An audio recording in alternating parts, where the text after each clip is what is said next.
Bismillahirrahmanirrahim. Assalamualaikum warahmatullahi wabarakatuh. Hari ini kita akan membahas lanjutan materi dari pengantar bisnis manajemen dan manajemen dengan materi pembahasan atau topik pembahasan hari ini, yaitu pengantar pengelolaan keuangan perusahaan. Di dalam keuangan ada sistem sistem yang digunakan oleh perusahaan dalam mengelola keuangan, baik itu keuangan yang sifatnya adalah terkait dengan laporan-laporan maupun terkait yang lainnya. Nah, biasanya di perusahaan-perusahaan itu menggunakan yang namanya akuntansi. Akuntansi ini adalah sistem komprehensif untuk mengumpulkan, kemudian menganalisa dan menyampaikan informasi keuangan. Di dalam akuntansi ini kita bisa melihat perkembangan cash flow keuangan kita melalui laporan-laporan yang digunakan. Tujuannya adalah untuk mengukur kinerja bisnis atau institusi dan menerjemahkan ukuran-ukuran atau laporan-laporan yang disajikan menjadi informasi bagi keputusan manajemen. Di akuntansi juga mempersiapkan laporan kerja kepada pemilik, masyarakat umum maupun badan-badan pengawas. Di sini pembukuan hanya salah satu tahap akuntansi, selain pencatatan transaksi akuntansi lainnya. Akuntansi itu bisa nanti sebagai bahan untuk memproyeksikan pendapatan maupun memproyeksikan pengeluaran di tahun-tahun berikutnya dengan melihat proyeksi yang sudah berjalan di tahun ini misalnya. Sistem informasi akuntansi, karena banyaknya transaksi yang dilakukan di dalam perusahaan, maka perlu adanya suatu sistem. Contohnya saja adalah sistem informasi akuntansi. Banyak yang digunakan, misalnya saja ada namanya Accurate, Nah, kita sudah ada sistemnya dan tinggal melakukan penginputan terhadap pos-pos yang akan dimasukkan Nah, nanti keluarannya bisa kita pilih apakah bentuk laporan raca, laba rugi maupun lainnya. Sistem ini biasanya berisi tentang prosedur terorganisir atau terintegrasi dengan lainnya untuk mengidentifikasi, kemudian mengukur, mencatat dan menyimpan informasi keuangan sehingga dapat digunakan dalam laporan akuntansi dan manajemen. Sistem ini itu mencakup seluruh orang atau laporan atau komputer atau prosedur dan sumber daya untuk menyusun transaksi-transaksi keuangan.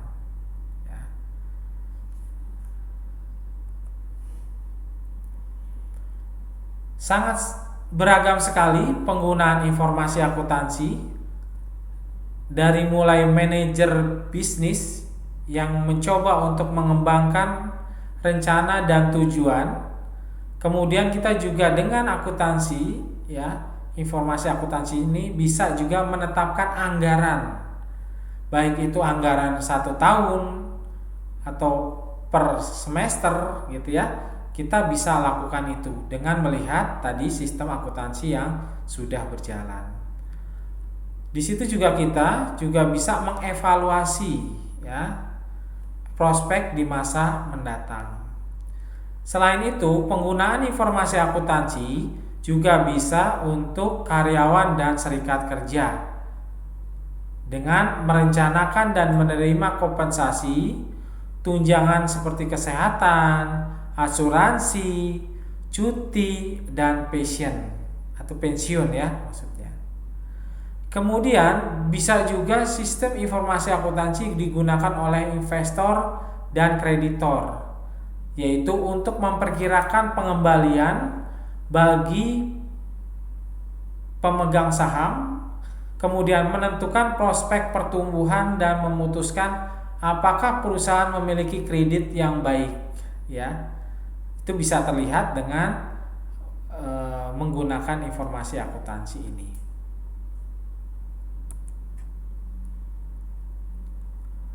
Juga bisa juga digunakan untuk otoritas pajak, yaitu untuk merencanakan pemasukan pajak ya, pajaknya berapa besar nih gitu kan. Kemudian menentukan utang pajak dari perorangan dan bisnis, dan memastikan bahwa jumlah yang tepat dibayar pada waktu yang tepat. Artinya perhitungan pajaknya harus sesuai ya. Dan bila ada kurang pembayaran akan ditagihkan oleh pihak pajak.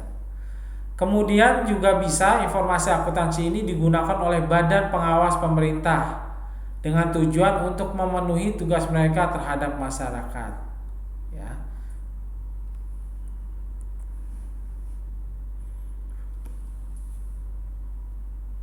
Untuk akuntansi keuangan, ya ada juga menggunakan sistem akuntansi yang sifatnya untuk eksternal ya, kelompok konsumen. Bisa saja tadi seperti tadi serikat pekerja, pemegang saham pengen tahu juga marginnya berapa ya. Kemudian badan-badan pemerintah, dan sistem ini mempersiapkan dan menerbitkan laporan-laporan. Contohnya saja seperti laporan laba rugi, berapa labanya dan berapa ruginya, dan neraca secara reguler. Di samping laporan-laporan keuangan lain yang diterbitkan untuk pemegang saham dan masyarakat luas. Untuk akuntansi buat manajerial ini biasanya digunakan untuk internal ya. Dan para manajer di berbagai tingkat memerlukan informasi untuk membuat keputusan departemen, untuk monitor proyek-proyek yang ada dan merencanakan kegiatan-kegiatan di masa mendatang. Di sini akuntansi untuk manajerial diambil juga untuk memastikan keamanan ya, keuangan di dalam perusahaan ya. Ini terjadi ketika kemarin terjadi COVID gitu ya, wabah COVID. Nah, laporan-laporan yang selama 1 tahun kita bisa memprediksikan ya, dan mencoba melakukan beberapa pengefisiensian ya terhadap kos-kos yang ada ya. Maka akuntansi untuk manajerial ini juga penting untuk memutuskan apakah kos-kos yang bisa dimundurkan atau bisa ditekan, itu bisa dilakukan ya.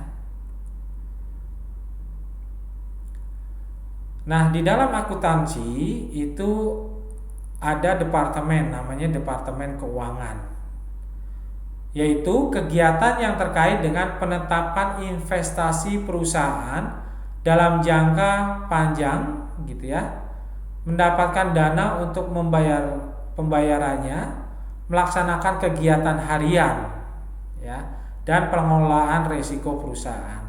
Kegiatan harian ini maksudnya pengambilan dana, kemudian dana yang ada di perusahaan itu harus terupdate ya, dan diketahui oleh paling tidak pucuk pimpinan ya. Nah, untuk keuangan ini diberikan tanggung jawabnya kepada manajer keuangan dalam melakukan perencanaan ya, dan pengendalian akuisisi serta penyebaran sumber daya keuangan perusahaan. Jadi sebaik mungkin seorang manajer keuangan untuk melakukan pengendalian keuangan terhadap pengeluaran-pengeluaran maupun pendapatan yang sudah diterima. Tujuannya supaya tidak terjadi yang namanya pemborosan atau pengambilan dana di luar dari anggaran ya, dan lain-lain. Selain itu ada 3 kategori umum juga diantaranya yang harus dilakukan oleh manajer keuangan, diantaranya manajemen arus kas ya. Kasnya itu arahnya kemana, pengendalian keuangan ya, kemudian perencanaan keuangan. Jadi ada 3 kategori yang perlu dilakukan ya secara umum ya. Yang dimaksud dengan manajemen arus kas itu manajer keuangan memastikan dana yang cukup untuk mendapatkan bahan dan sumber daya manusia yang dibutuhkan untuk memproduksi barang dan jasa. Manajemen arus kas itu memerlukan perencanaan yang cermat. Jika kelebihan saldo kas dibiarkan menganggur daripada diinvestasikan, perusahaan akan kehilangan perolehan uang tunai yang sebenarnya dapat dihasilkan. Ya. Kemudian manajemen arus kas keluar dan masuk untuk memastikan bahwa ada dana yang cukup untuk pembelian dan menggunakan kelebihan dana secara produktif. Makanya banyak apabila saldo banyak gitu ya di kas, biasanya banyak digunakan untuk atau diputar untuk investasi ya. Investasi yang sifatnya untuk menambahkan aset. Contohnya pengadaan gedung gitu ya. Kemudian menambahkan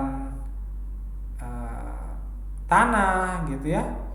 Bahkan kalau di bank itu biasanya menginvestasikan dalam bentuk perumahan-perumahan seperti itu. Itu diantaranya untuk manajemen arus kasnya.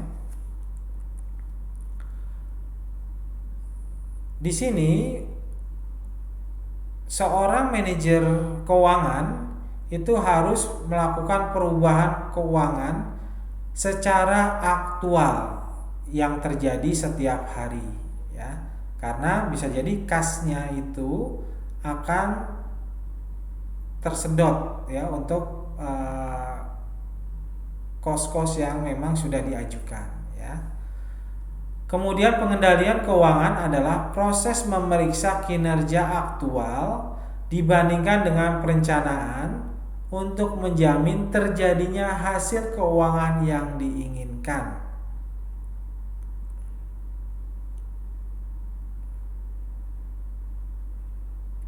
Di sini perencanaan keuangan merupakan landasan bagi manajemen keuangan yang efektif yang merupakan pengembangan rencana keuangan.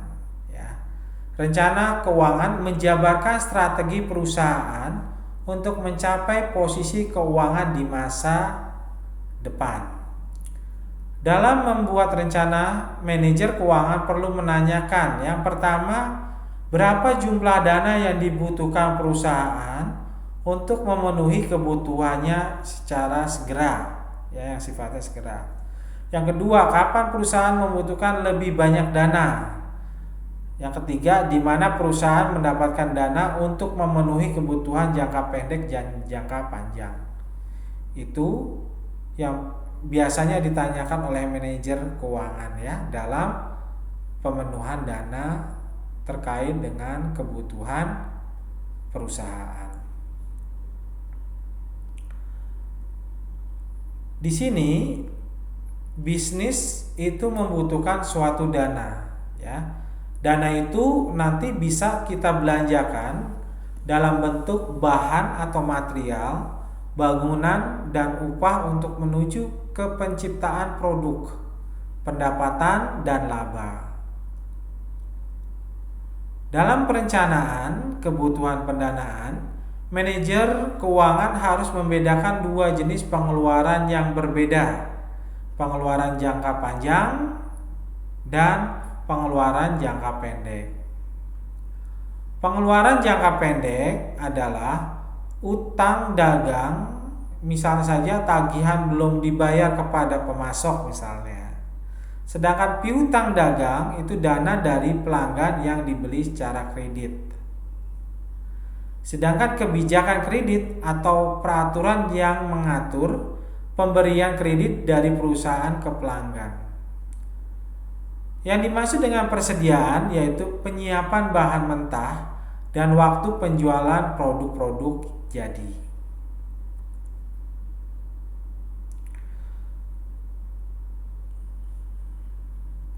Untuk mempersiapkan dana jangka pendek, itu termasuk kita bisa mengambil dari kredit dagang atau pemberian kredit dari satu perusahaan ke perusahaan lain, atau pinjaman piutang dagang juga bisa ya, seperti itu.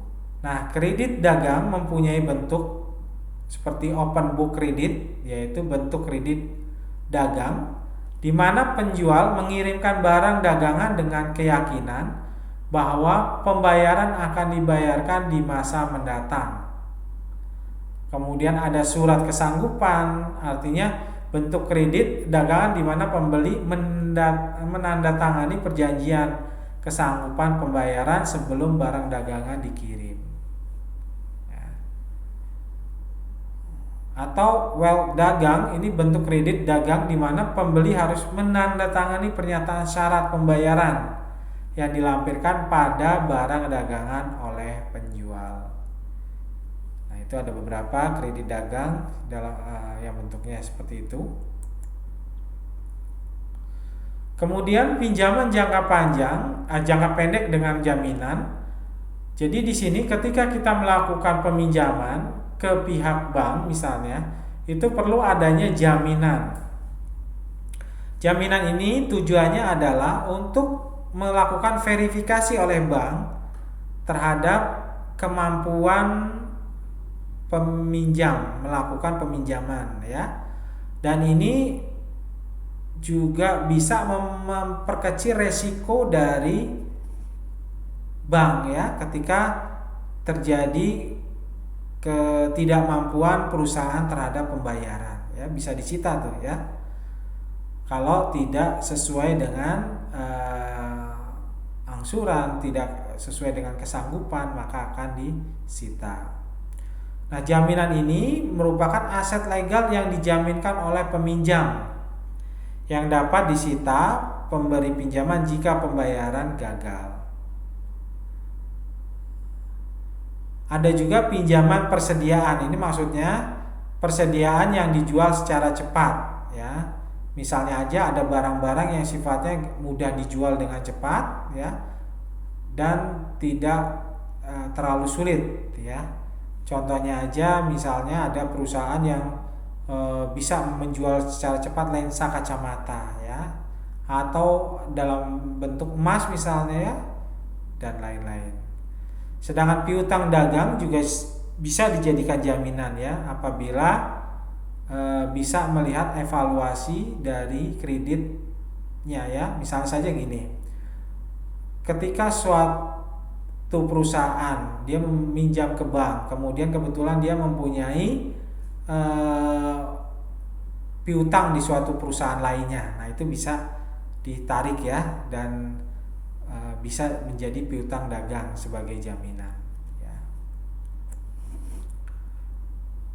Sedangkan sumber dana jangka panjang bisa dalam bentuk pembiayaan utang ya, pinjaman jangka panjang dari sumber-sumber di luar perusahaan. Biasanya ada dua sumber utama, ada pinjaman jangka panjang dan penjualan obligasi korporasi. Pinjaman jangka panjang ini menarik bagi peminjam untuk beberapa alasan. Yang pertama, keterbatasan jumlah pihak yang terlibat, jadi nggak terlalu banyak, ya. Kemudian pinjaman terkadang dapat diatur lebih cepat, karena ini biasanya karena tidak terlalu banyak, ya, bisa diatur, ya. Kemudian perusahaan tidak perlu mengungkapkan rencana bisnisnya, gitu ya, nggak perlu bikin bisnis plan, ya, ke kapan bisa mengembalikan, gitu ya. Kemudian jangka waktu pinjaman dapat secara mudah disesuaikan dengan kebutuhan peminjam. Itu pinjaman jangka panjang, ya, banyak yang mau minjamkan karena alasan-alasan tersebut diantaranya. Sedangkan obligasi korporasi ini seperti kita tahu, contohnya aja warkat niaga, ya. Ini biasanya suatu kontrak janji yang dikemukakan oleh penerbit untuk membayar sejumlah tertentu uang kepada pemegang obligasi pada waktu tertentu. Obligasi ini merupakan sumber utama pendanaan utang jangka panjang bagi kebanyakan perusahaan. Demikian pemaparan terkait dengan pengantar pengelolaan keuangan perusahaan.